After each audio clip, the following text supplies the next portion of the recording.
अस्सलामु अलैकुम वरहमतुल्लाहि वबरकातुहू।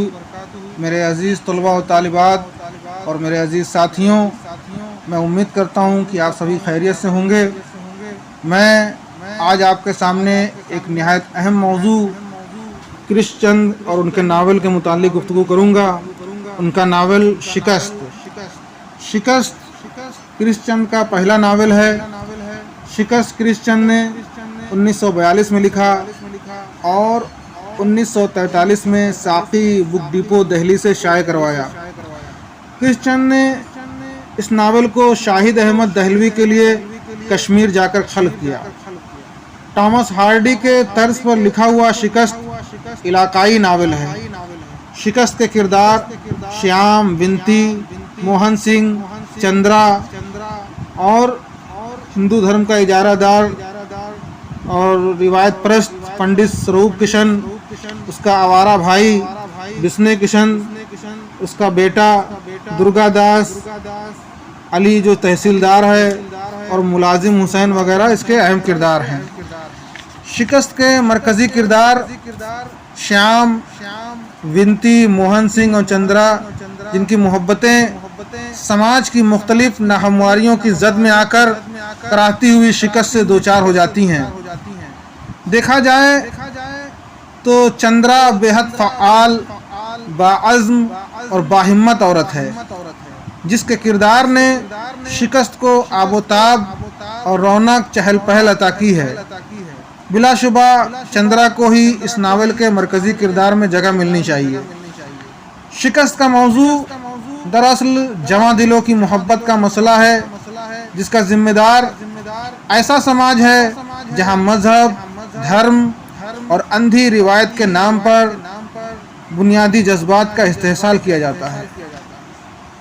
और अजीज़ अहमद इस नावल के मुतालिक कहते हैं, कम से कम एक उर्दू नावल तरक्की पसंद तहरीक ने ऐसा पैदा किया जो उर्दू ज़बान के बेहतरीन नावलों में शुमार किए जाने के लायक है, और वो क्रिश चंद का शिकस्त है।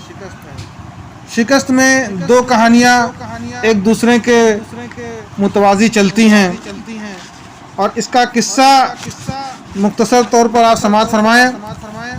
इस शिकस्त में एक तरफ श्याम और विंती हैं।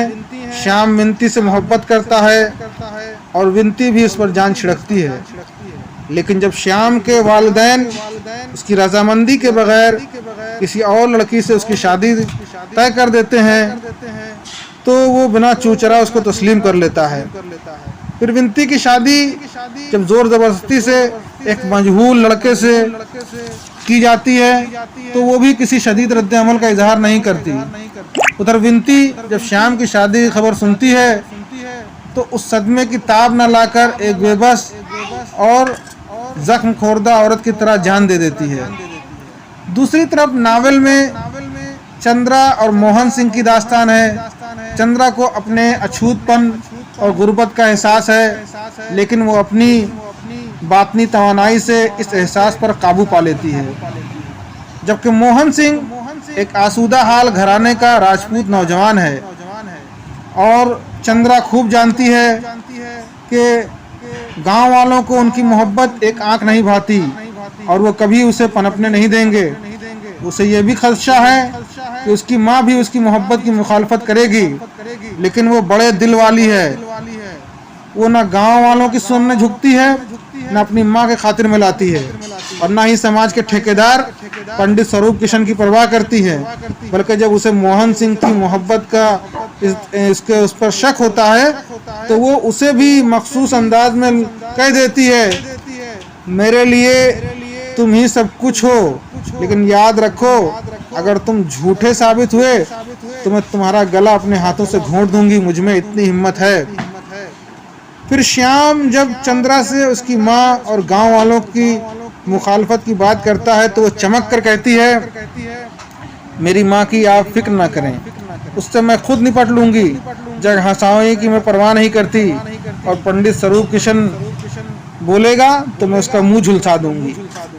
लेकिन चंद्रा को उस वक्त अपनी बेबसी का एहसास होता है और उसका हौसला उस वक्त पस्त हो जाता है जब मोहन सिंह चंद्रा की बेइज्जती का बदला लेने के लिए किशन पर कातिलाना हमला करता है। इस वाक़े के बाद अस्पताल में मोहन सिंह पर पाबंदियां आयद कर दी जाती हैं और चंद्रा को उससे मुलाकात करने से रोक दिया जाता है। लेकिन इसके बावजूद भी चंद्रा की मोहब्बत में इतना दम है कि वो मोहन सिंह की खबर रखने के लिए अस्पताल की चारदीवारी में अपने शब रोज़ गुजार देती है। मोहन सिंह की जब मौत हो जाती है, चंद्रा उसकी जान के सदमे की ताब न लाकर अपना जहनी तवाज़ुन खो देती है।